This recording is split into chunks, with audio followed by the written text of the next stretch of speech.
So, hello everybody. Welcome to podcast 42 of the alexeisaylepodcast. We're flying through them. Yeah, we're doing one a week at the moment because of the situation in Palestine, in Gaza.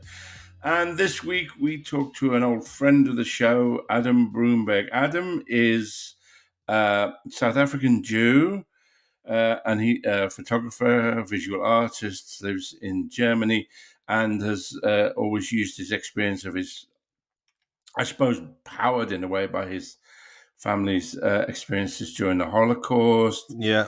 As he has empowered him or forced him, in a sense, to speak out for Palestine at the moment. And his experiences in apartheid South Africa as well. I think, in the Netflix series Stranger Things, there's a kind of alternative reality called the Upside Down, which is below the town where they all live. And I think living in Germany at the moment must be like living in the Upside Down, where those who speak for the oppressed, for people who are being murdered, have the entire ferocity of the state brought down on them. It is the most, I find it, of all the many hypocrisies and lies and cruelties of the Western world's behavior towards the Palestinians, I find the situation in Germany just, there's nobody, is there a German word for irony?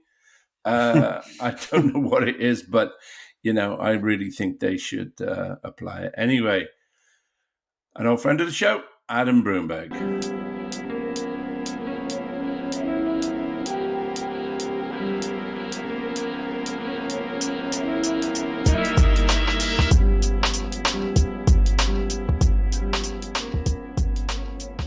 Okay, so welcome to podcast number 42. We're putting out one a week at the moment because of the situation in Gaza. And now to look at the European dimension, I suppose we have somebody who we interviewed before from Germany. We have Adam Broomberg. Hi, Adam. Hi, both of you. Good to see you. Welcome back, Adam. Yeah. So I guess, I just, the more and more I think of this terrible situation, the attitude of the German government in Germany just is, amongst the many, many horrors of this, the behavior of the German government and Olaf Scholz is just mind-bogglingly awful. So I guess we just tell us about that, really, Adam, how your life is at the moment and what's going on over there. And quickly, before you start, just to our listeners, if you haven't heard the first episode with Adam Broomberg, if you are in for the long haul, go back and listen to that and get some context on who this brilliant man is. And we talked about Palestine a lot on this last. I don't know where, Talal, where we left off. Had I been arrested yet? No, you hadn't. No, that had happened afterwards. After we spoke to you, I hadn't been arrested. Yeah. No, you hadn't. Okay, so what? Just a quick recap. I got back from my mother's funeral to face this tsunami of accusations from the so-called Commission of Anti-Semitism, who accused me of being a hateful anti-Semite who advocates for terrorism against Jews in all the media, every single media in Germany. And then I attended not even a protest, a commemoration back in May of the Nakba, the 75th anniversary of the Nakba. And it was organized by an organization called Jüdische Stimme, Jewish Voice. And the reason they organized it is because all the Palestinian organizations who tried to organize commemorations were banned. So the Jewish organization one was allowed, and it was like a sunny, beautiful day, spring day. There were grandparents, there were little kids, it was like, and the Jewish community obviously gave the platform to some Palestinian people to speak. And within about 20, 30 minutes, the riot police arrived in their droves and just like parallel lines, just closed this thing down. There's a lot of footage about it. And in fact, you contacted me yesterday about 5 minutes after I opened the post, Talal, and I opened this letter that came from the Berlin police. Finally, I've been charged, and because you got arrested I got arrested at this thing. So 11 people were arrested. I think kind of a mixture of Jews and Palestinians and who knows what. You know, there was like one guy, you know, in his like late 60s. Yeah, you know, just a mix of a real mix of people. I got arrested. So what happened is I landed up facing this policeman, you know, because they made these lines, and I was kind of like facing this policeman, and I looked at this guy and I said to him, this is all on video because everybody's like filming with their phones, right, from every angle. And I looked at this guy. I said to him, I said quite quietly, I said to him, where were your grandparents during the war? And he just kept quiet. And I said, do you want to know where my grandparents were? And he said, I don't care. At which point I turned around. And when I turned around, literally maybe 3 of these like big German riot police like hit me, like I was just on my back, you know. Obviously you're like your body just kind of struggles to resist, you know what I mean? And like this is not the first time I've been arrested by the riot police. The first time was, you know, I've done this before around the age of 18 in South Africa, you know, facing exactly the same police, really, and the same techniques and stuff. So it's kind of in my body, you know. So I knew what was happening. Then they handcuffed me so tight, these idiots, that they couldn't. And the handcuff was biting into my arm. It was literally cutting into the skin, and they had done it so tightly they couldn't release it. So I was bent over double for about 2 hours until they called the fire brigade, who then came with these like Shut up! No way! No, seriously. And I said to them, I was like, listen, I said, you guys should go to Israel to learn how to do this. Like you guys are fucking totally inept. It's like you incompetent fucking idiots. And you know, like, so I'm bent over double like this, right? And then then the fire brigade comes, like releases me. And then, you know, and this is filmed from every single angle. And then yesterday in the post arrived this letter of my charges, which are total fabrications. First of all, they say, I instead of what I just recounted, I said to they accused me of saying that I said to a riot policeman that his grandparents should have been in a concentration camp, and they accused me of injuring a policeman. I mean, these cops were dressed like Judge Dredd, you know. It was like, and they were. I mean, you can see in the video footage there was like 3 on top of me. There was about 12 of them around. I was black and blue for the next week. And I'm being accused of hurting them. And then the final third criminal charge is resisting German authority. And my reply to that is, you know, the majority of my ancestors were killed for not resisting German authority. I will resist German authority until the day I fucking die. You know what I mean? That is not a criminal act. That's like, yeah. So what is the situation there with? I mean, does anybody in the? I don't know anything really about German society or German culture very much. So I mean, what is the doesn't anybody in the sort of mainstream on comedy television shows or whatever point out the irony of all this shit? Nothing. Really? There is like, it's like McCarthyite. It's like the Inquisition, man. It Right. feels like the Inquisition. Someone just sent me images from Alexanderplatz last night.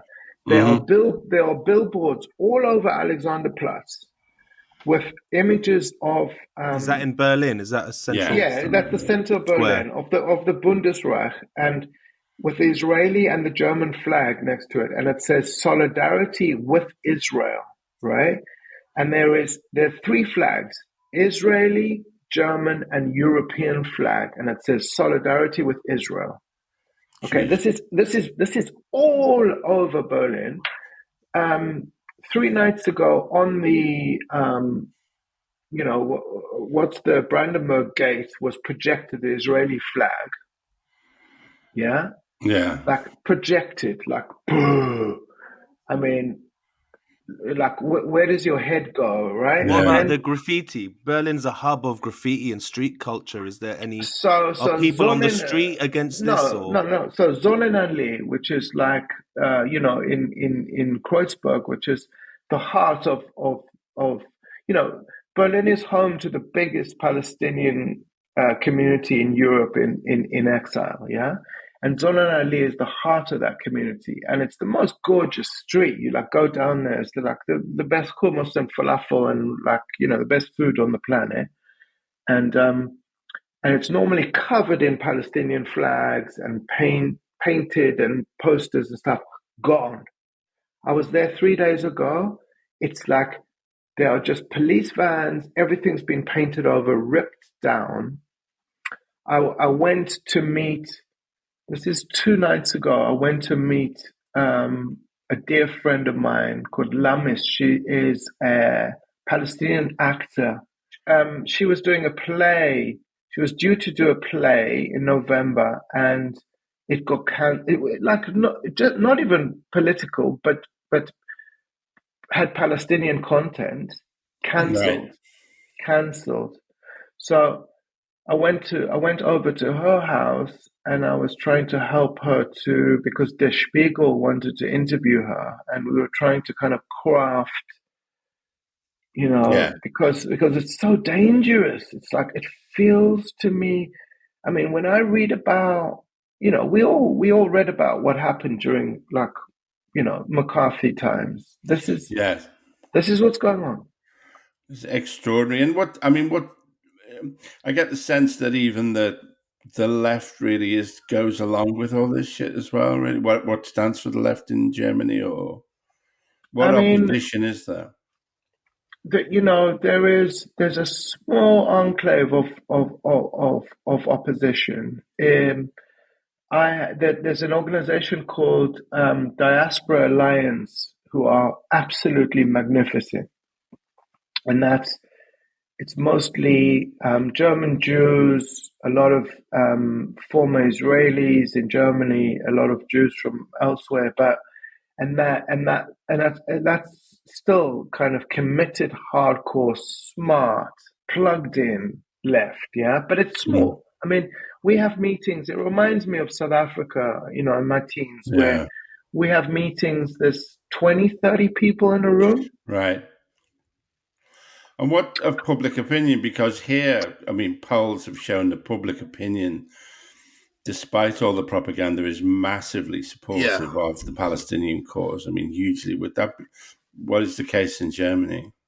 There is such an ominous kind of dense atmosphere of fear that I think, like, the public does not have an opinion, put it that way. You know what I mean? Really? Seriously. Really? And it's like, so all the demonstrations are banned. A number of my friends, even just standing in the street with a Palestinian flag, police stop, arrest. Like brutally arrest and put in a van and take it.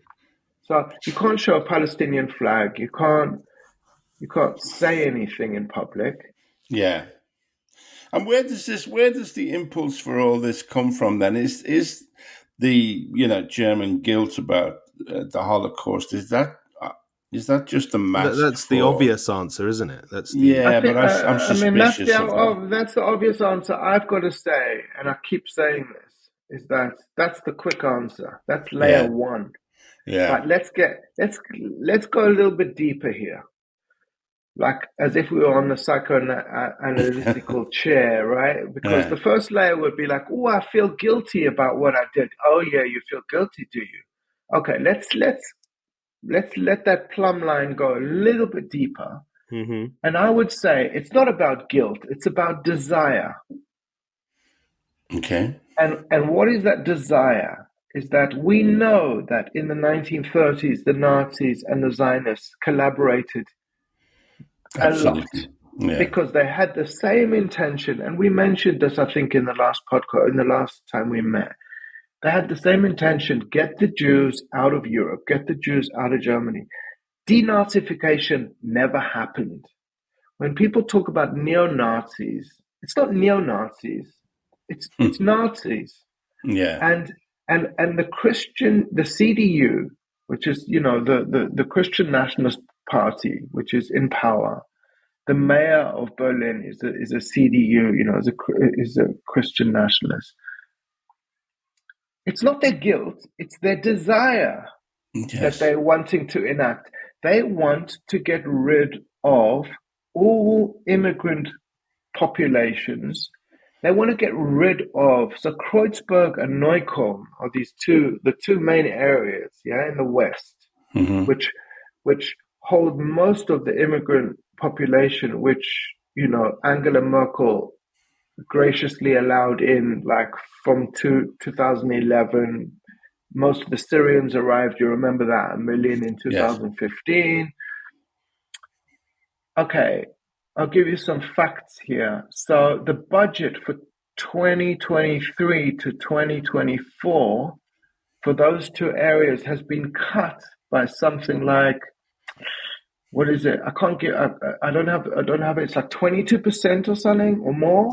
Okay, right, so what? And specifically for children, for single mothers, and for addicts.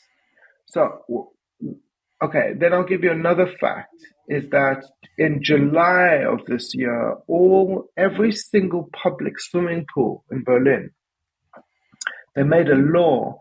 They had a police van outside every single swimming pool, and they were ethnically um, kind profiling. of profiling people coming into the swimming pools. You have to show your ID card.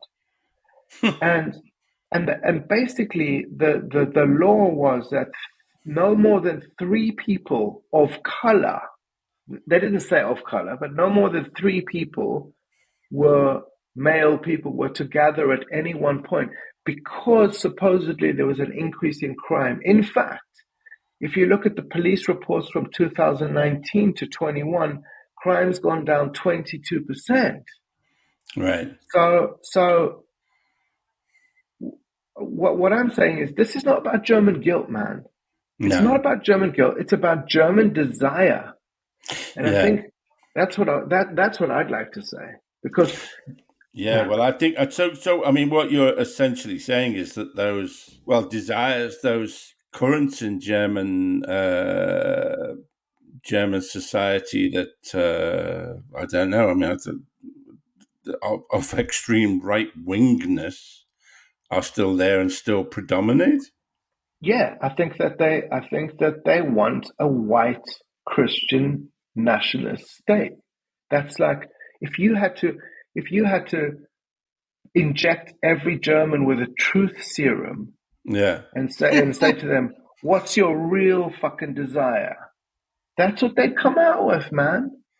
It's like, Really. And yeah, that's universal. I mean, but I mean, isn't there I mean, Germany was there was strong left wing forces in Germany, certainly no, if it's pre-war. not universal, of course it's Yeah, not universal. And of course, like, I mean, I just got the train from Berlin up to, I'm in Baden-Baden, I mean, it's like a weird little town, and and people are good to each other.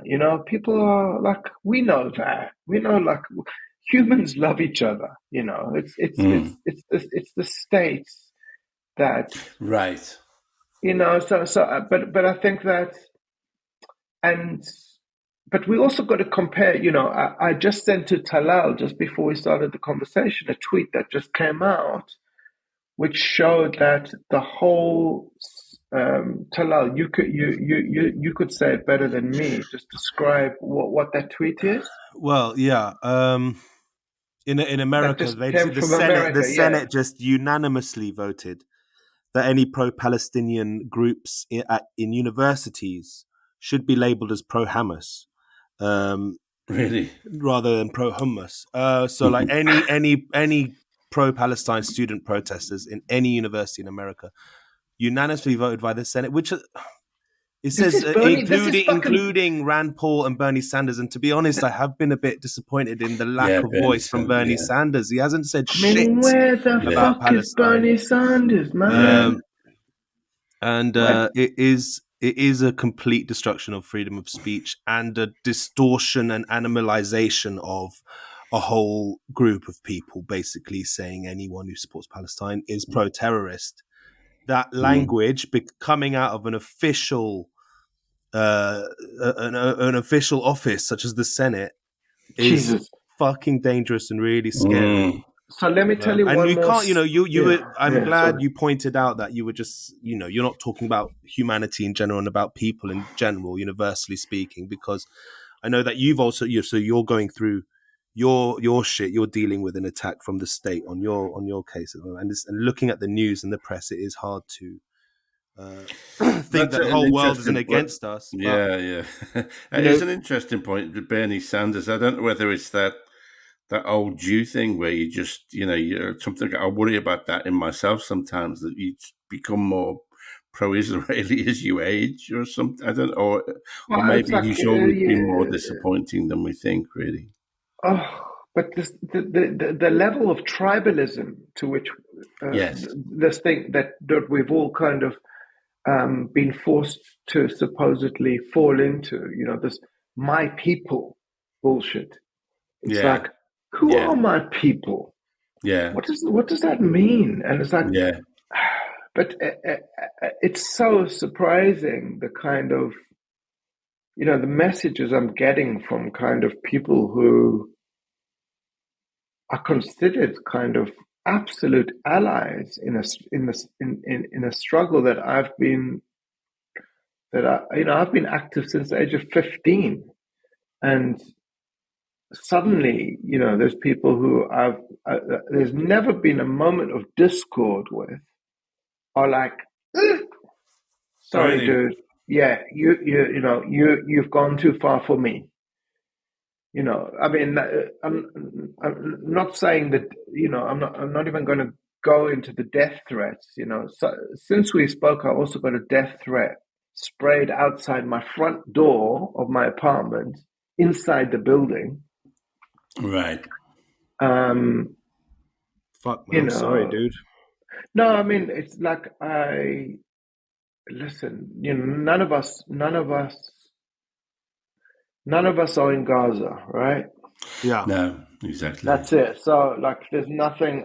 Like every morning I wake up, I don't feel an iota of self pity, because, and like, we have to fight, and the more they try and silence us, the more we've got to speak out, because it makes you grateful in a way. You do think Britain's bad enough, but Christ, I mean, there's massive. I mean, not that in the end will count for much, but there is massive public support for Palestine here, and the government so far hasn't cracked it.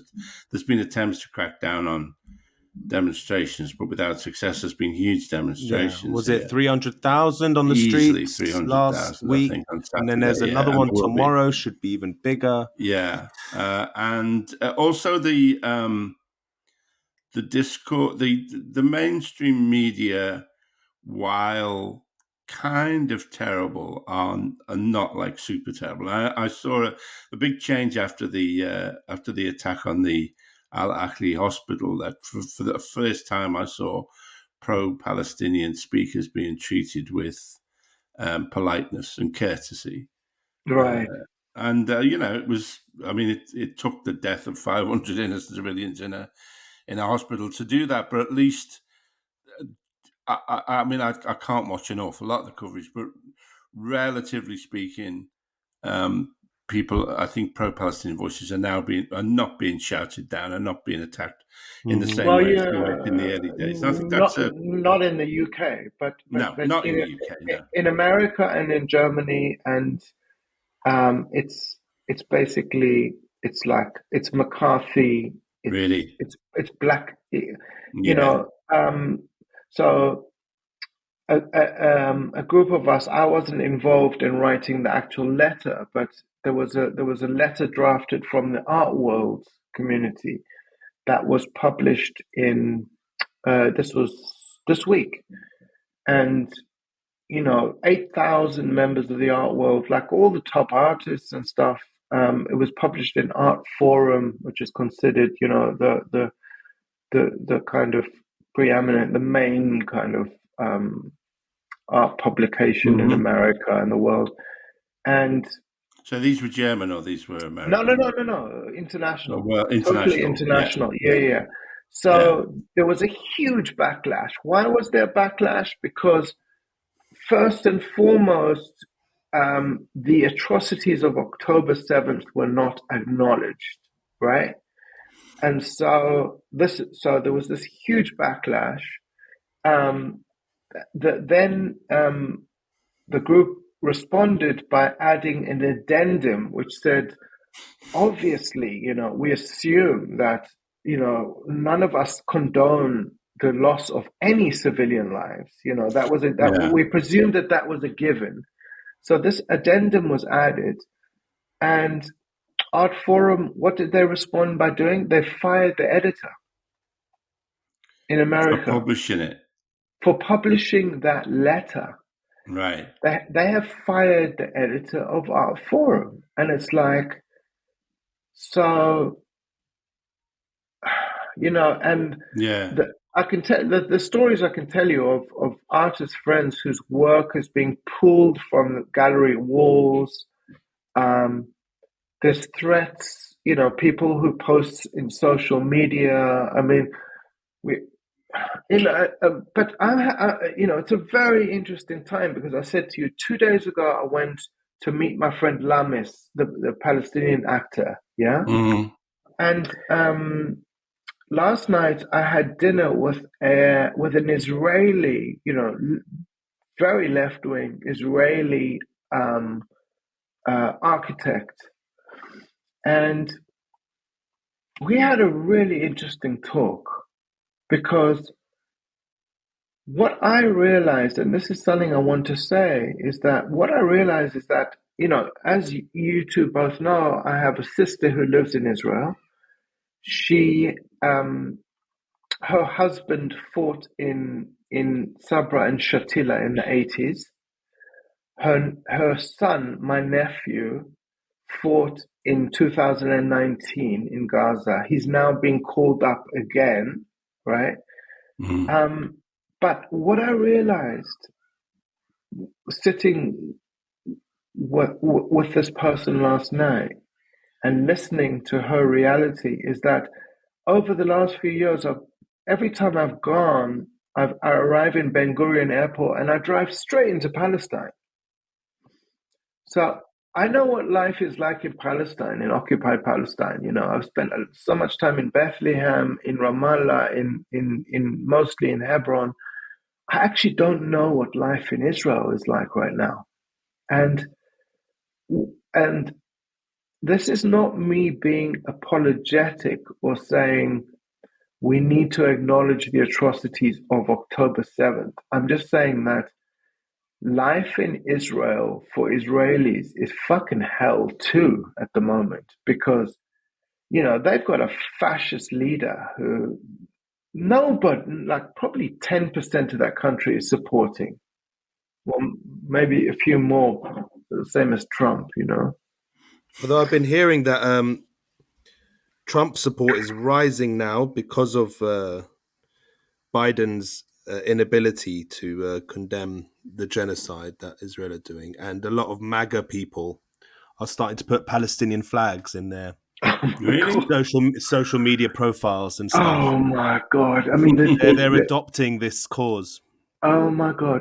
The twists and turns of Can you imagine? The point I'm trying to make is that sitting with this woman Maya last night, and just for a moment, I kind of switched off my, because I have to function a bit like a soldier, I wake up in the morning and I'm a bit like, to get the energy, I'm just like, ugh, and I like, my Instagram is like a fucking TV station. I have to answer, like, I wake up in the morning, I've got 400 things to reply to, and I feel so tuned in to kind of Palestinian, like, life under the occupation. And even what I'm trying to say is, even having a sister in Israel, I feel quite tuned out to the terror that they are feeling by being misrepresented by a government that is so out of control, And it's like, this is not me saying, like, we need to empathize with Israelis, but you hear what I'm saying, right? Well, not quite. No, I mean, what? Just want to expand on that a bit more. I mean, is support that low? Haven't they all sort of rallied behind Netanyahu? And I don't know. I mean, I mean, I do think my feeling has always been about Israel. I've never been there. I have obviously Israeli friends, but there's a to live that you must have to suppress an enormous amount of yourself to Oh function my in that God! country. I mean, that country is just, it's a nation built on trauma. I mean, every single person is a soldier. Every single person has gone through, conscription. Not only conscription. From the age of 4, they're already being indoctrinated, and then they're being militarized, and like through a grinding machine. So they're like, it's a brutalized nation, Yes, I think it probably is. Yeah, it's just so brutalized. I mean, it has, and so tribal, and so, like, that killing that happened in Maine yesterday. It's like that. That's like the state of Israel. It's like all those, like, armed kids. Just let loose with like M16s. Just rage. It must be. It must be. Yeah, it must be an extraordinarily unhealthy society. So, where do you think all this is going?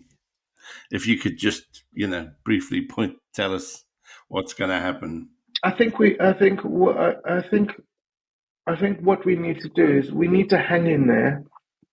We need to every day check in on, like, any Palestinian friends or colleagues that we have. Like, that's what we need to be doing. We need to, here or there or both. Everywhere. And also we need to be acting with each other. Like, the only thing keeping me going is, like, seeing people, communicating. I think that this is going to be, it's Iraq again, but it's closer to home. For me, it's just like, Palestine's been my place since I was a teenager, but I know many Iraqis, and they had to just sit and keep stum and watch 1 million people be pulverized. And then the truth came out and nothing was done about it. And I think that's where we're heading.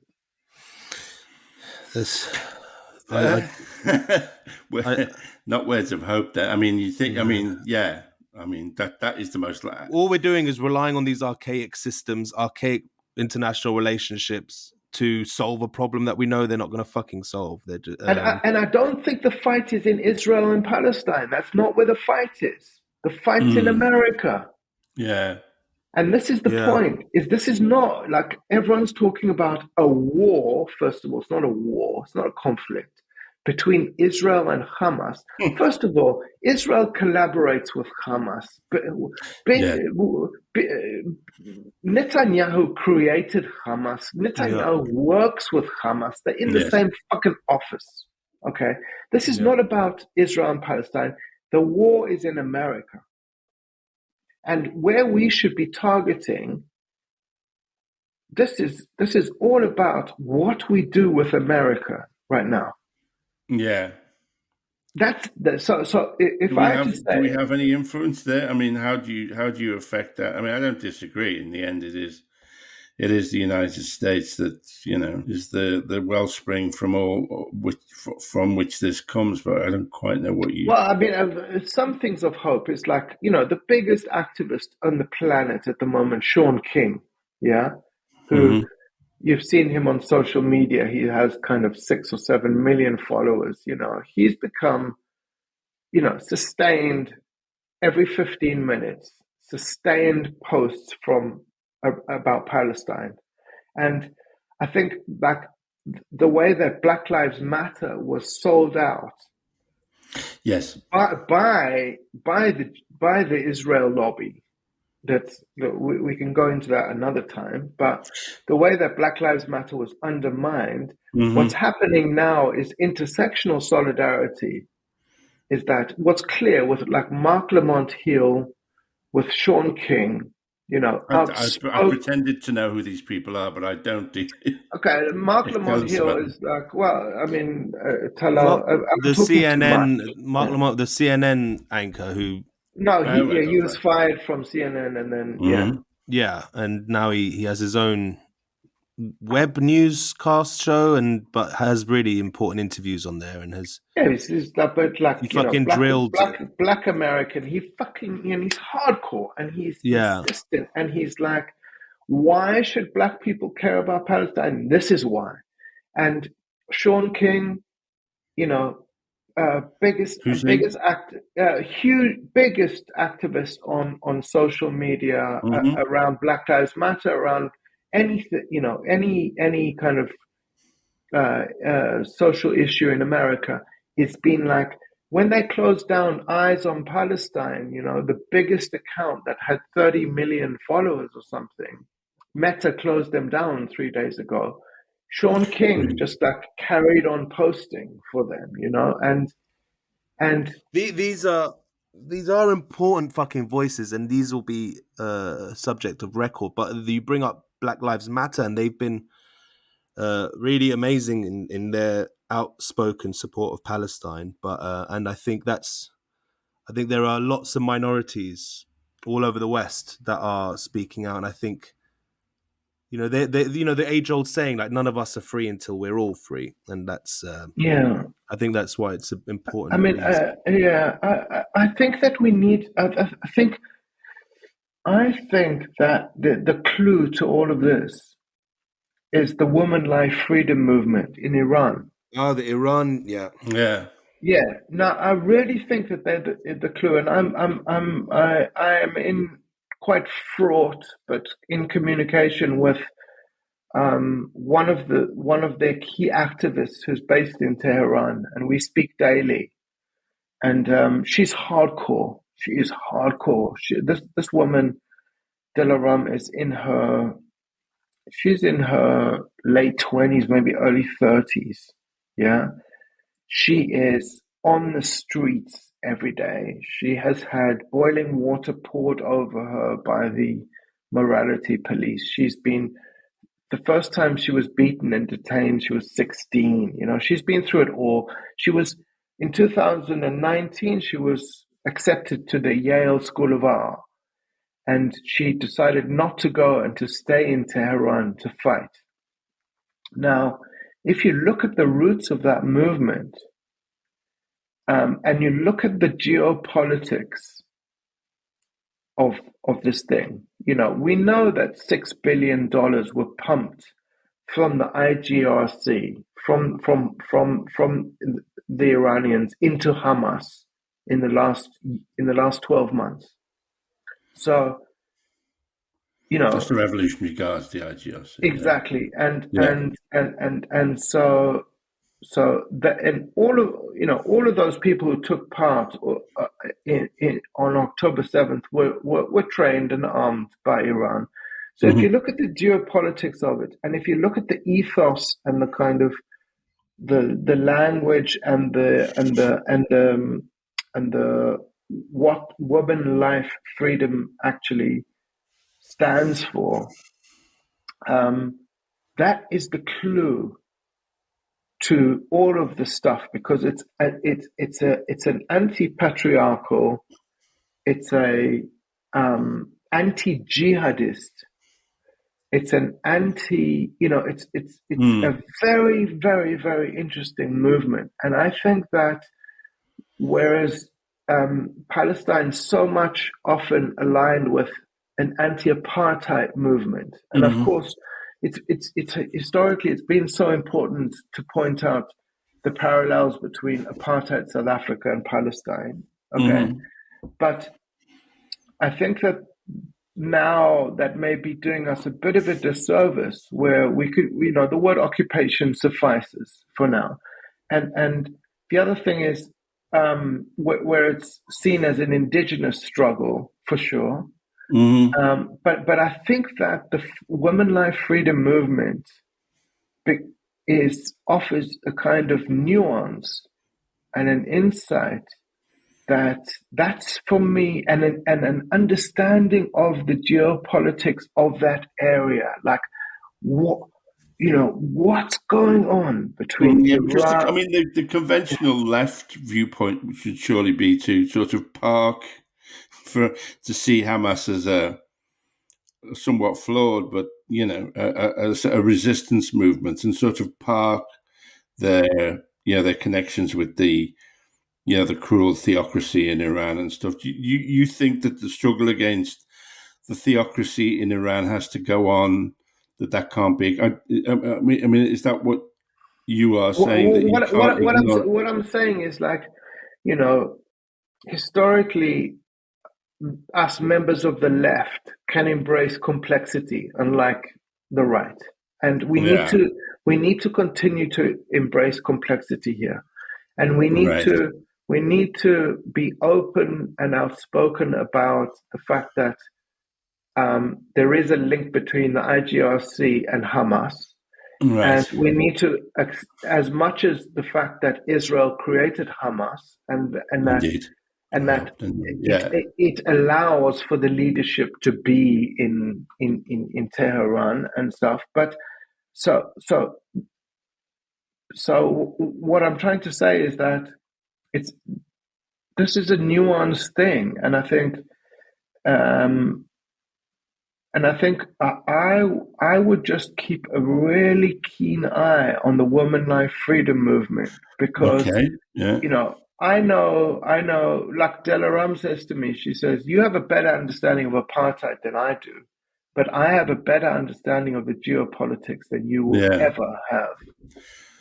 Yes, I mean, no, certainly. I've always thought that obviously the theocracy, the government of Iran, is both corrupt and cruel. How do you think that they will achieve their ends in Iran? I mean, it's an interesting direction that this conversation is taking. So, I mean, how do you think? It seems to me that the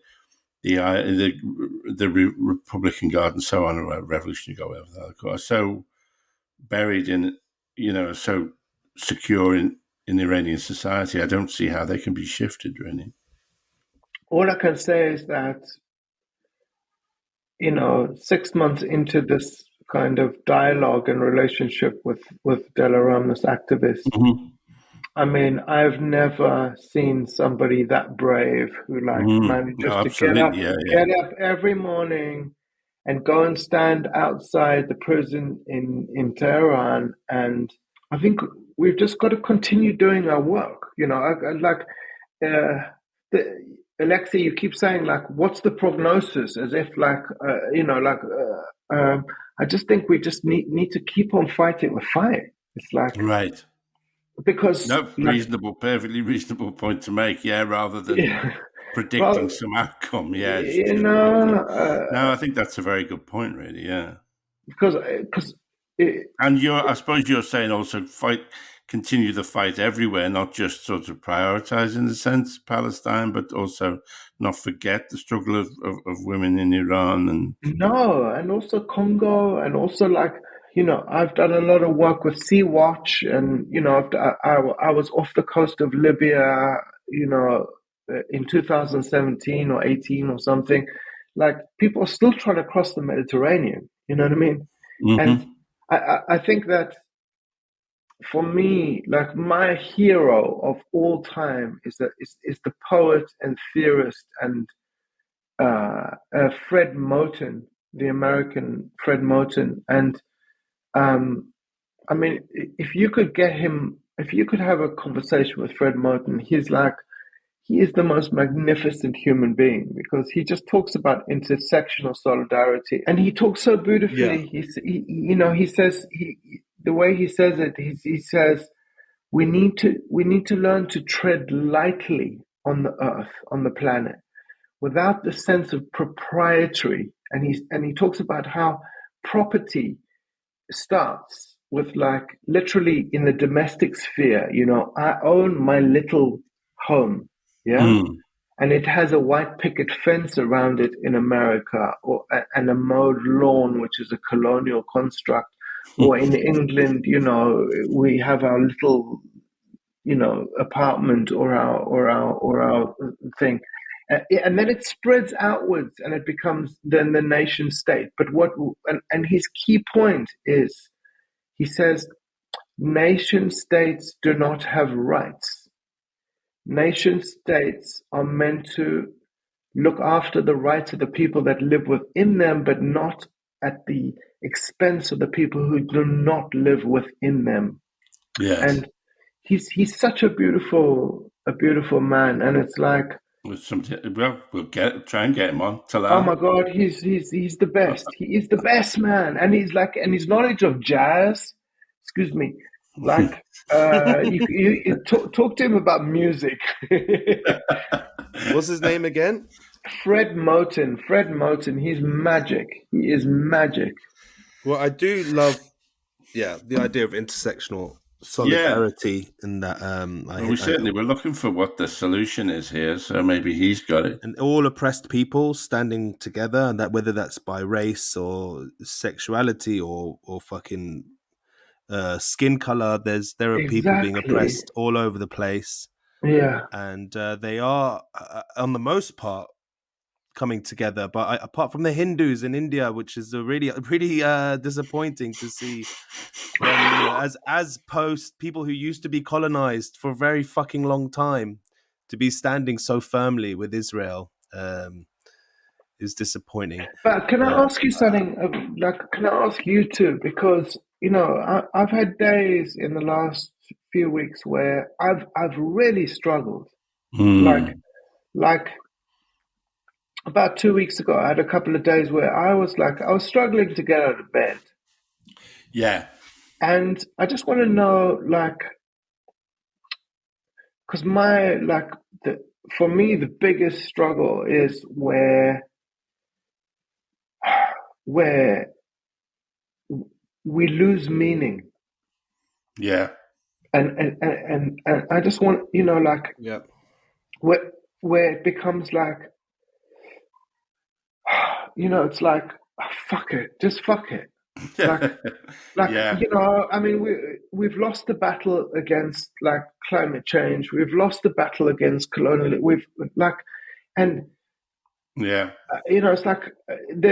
just have those moments each day where I'm like, I'm ready to throw in the rag, Yeah, I know. Well, I think all of us have. Well, certainly, I've had similar Feelings over the last few weeks. It is incredibly difficult, I think, for any decent human being in many ways, and certainly ones who've been involved in the struggles that we're involved in. You much more than me.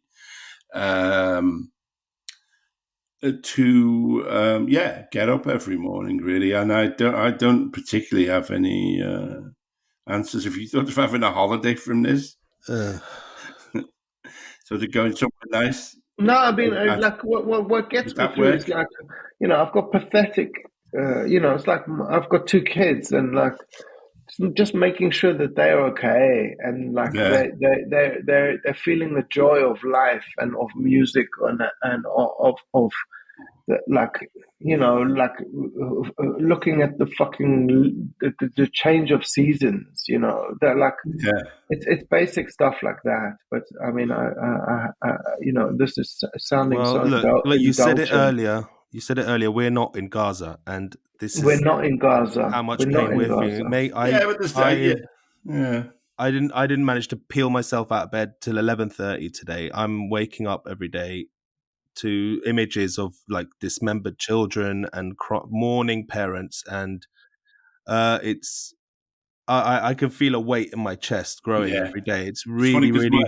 My wife's an insomniac. Her response is not to sleep at all, and my response is to sleep all the time. So we don't see much of each other because I'm just passed out. I'm just passed out a lot of time. But I think this is really interesting to talk about. How people like us in this time. How we cope, but also how we're feeling as well. I think this is such a fascinating area. It's really important. And in fact, I mean, I don't know whether they'll use it, but I was saying that I just did a big interview with BBC, which is supposedly going to go out on the main news on either Sunday or Monday in the 6 o'clock and the 10 o'clock. And they actually said, "How are you feeling?" Which I thought was like really interesting. I said, "I feel terrible. I woke up, I just feel awful." I also lost a very good friend about 5 days ago. My best friend, really. Oh, I'm sorry. No, just adds to the fun, really. I think this is important for people at home to hear, because I've been hearing from our friends, like, it's not weird to feel depressed. I'm extremely depressed at the moment. I'm crying most nights. I'm crying. We need to check in.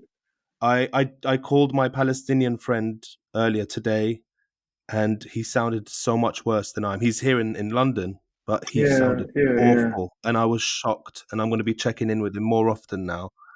He sounded terrible. He's exhausted, depressed, worried, and he says that what we're seeing now is the beginning of a much larger genocide. Exactly. We feel so feeble because our only weapons are our voice. But when we come together, it is loud. And he did say to me, we need to keep speaking. We need to keep using that voice and making ourselves heard. But he sounded terrible, and I feel so bad for him as well. And the other thing I've got to say is that we've got to keep, we've got to keep generating work. And so I've got, I had a project that I started about 3 years ago under lockdown, or 2 years ago, which was a magazine called Union that will feature only Palestinian artists and their work, right? And I've reignited that thing, and the amount of people who've come on board to help, and we're going to launch that next week. So, and this is not some pathetic attempt to kind of humanize Palestinians by showing the complexity and beauty of their artwork. It's just like which is valid. But we need to keep generating work, because it's like, we need to keep making. Whether you've got a guitar behind you, Talal, whether it's like making sound, or whether it's making comedy, or whether it's making that's not easy at the moment. This is a good point. This is interesting, because I have a comedy gig next week. It's my first gig since this fucking bullshit started, and I'm dreading it because I don't feel like laughing or making people laugh at all these days, and I'm dreading it, and I don't know what the fuck. Am I just going to stand up there and scream? I don't know. What the fuck am I going to do? And it's not something I want to do at the moment. And this podcast has been my only work really in the last few weeks. And I'm very grateful for it. because we're actually talking about the shit that's happening, and nothing else seems important. But on the other hand, I just, before you, because there was another opportunity I've been having to start a new project with someone, and I messaged him the other day. I was like, I'm not really in the mood to do it, but that was in the morning, and then later that afternoon, I messaged him again and said, you know what? I in the morning I'm more depressed than in the afternoon. I feel like this is the time that Arabs like me should be doing normal fun things, just to be an example and show the world that we're not these human animals that they're saying we are and stuff, so we should be out there just doing normal non-political stuff, and carrying on and being the example that we can be. So I fluctuate from wanting to work to wanting to not work, I think it's so important to just generate, and it's like, honestly, if we're honest with each other, I mean, the history of humanity is this history. I mean, without social media, can you imagine what the Crusades must have looked like on social media? I mean, right? I mean, it's like, can you imagine getting up in the morning and watching the Crusades for fucking, how long were they in operation? Like a decade or something? It's like, so, or yeah, we didn't even have social media during the Iraq War. There wasn't really social media. I've got Mel Brooks, Mel Brooks in my head. It's like, I was. Do you remember in the history of the world, the Inquisition? What a show! The Inquisition. What do you know? Hey, Torquemada. So it's like this stuff's important. It's important because we've got to keep going, and we've got to keep each other going. And it's so like this is. Otherwise, it's just. Like I saw my grandmother, she was one of her sole survivors of her family. She was a crumpled, collapsed human being.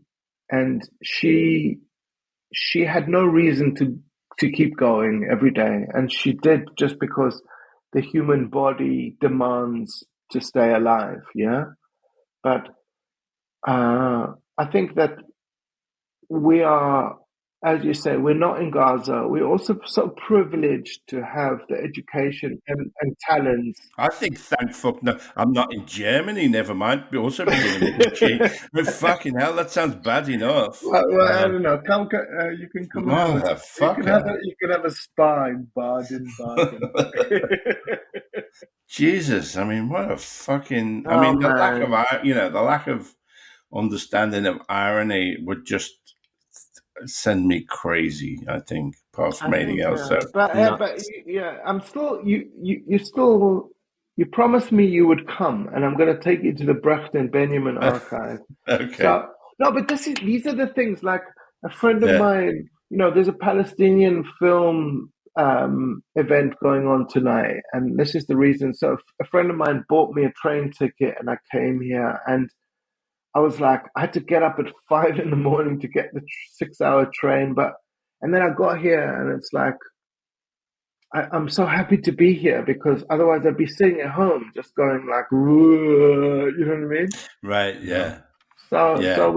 Well, look, if we can get enough supporters on the Patreon to fly me and Alexi out to Berlin. I think I can probably afford a couple of tickets. No, shush, we need more. You'll have to go. You'll have to go in the back. Okay. Fine, I won't plug the Patreon then. I'll plug the Patreon as well. I think they have to. We can't ask them for plane tickets. We just have to ask them for. Well, it's production costs, isn't it? Yeah. No. Help pay my wages, guys. I'm working more than usual at the moment. So go to patreon.com/alexeisaylepodcast to support the show. And yes, I will come out there soon, Adam. Sorry. Yes, please come. Please, both of you, please come. And also, if they let us in. And also support my Instagram, which I'm really terrified that's going to be taken down. So what's the handle? It's Adam Broomberg. So easy. So just Broomberg with an E. Well. Broomberg. Broomberg. Guys, thank you for this. It's like these are important. Like they just give hope, you know. Yeah. No, thank you very much. I think it's it's really important. This conversation, these conversations, and they get apart when they go out. They exponentially their power increases really. So yeah, and thank you, Adam. And your life is, I think, very tough, in a very tough place, and you are not I'm okay. shirking your responsibilities, and I find that extremely impressive. Thank you. Thanks, both of you. You're welcome. Good luck with the police charge, man. Sounds like you've got sufficient evidence to fight it. It's just they're just trying to silence me, you know. All right, cheers, Adam. Thank you. We'll see you soon. Bye. Lots of love. Bye. Ciao. Guten Abend.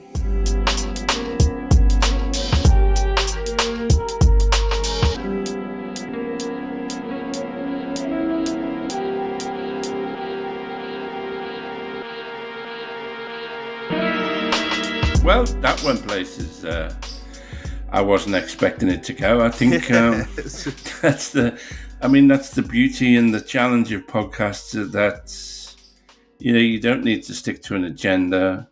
And Adam is, I think, somebody who's clearly not going to be constrained. Well, he's an artist, isn't he? I forgot. Yeah. He's not actually like a politician or anything. So his mind goes, it follows his heart, and that's the beautiful thing about the guy, He's as meandering as the River Rhine. And he's also under tremendous stress. I mean, as I said, I can't imagine what it's like to live in that place at this time. That's us for this week. Let's see what further horrors. We're sorry that we've. Further horrors. If anybody's been hanging on for the Peter Capaldi double episode box set, it will be here at some point. It just feels a bit silly putting out some pop culture light chat during a time like this, Yeah, I think I'm seeing Peter on Sunday. I'll apologize to him. It will come out. Yeah. It does really. I don't know. Can I also just say so much love to all the comments and emails, the YouTube comments and the emails we're getting. We have gotten so much solidarity and love for our last 2 episodes, which has kicked me on to keep doing stuff like this, because Tom Mayhew, previous guest, has reached out to say he's loved what we've been putting out. Josie Long has reached out and given us a big hug over our episodes. Jenny Manson loved the episode and sent us her love, as did AJ a number of times. So many beautiful emails. I want to thank you all. And I want to shout out Nate, who's emailed a number of times and is still listening, even though I haven't replied to any of their emails. So thank you so much. And the YouTube comments, there's a couple of people being dickheads in the comments, but people are also replying and telling them they're idiots. Yeah. So, but mostly fucking beautiful. We love you. Thank you so much for the support. And thank you, everybody. Bye. All right, bye.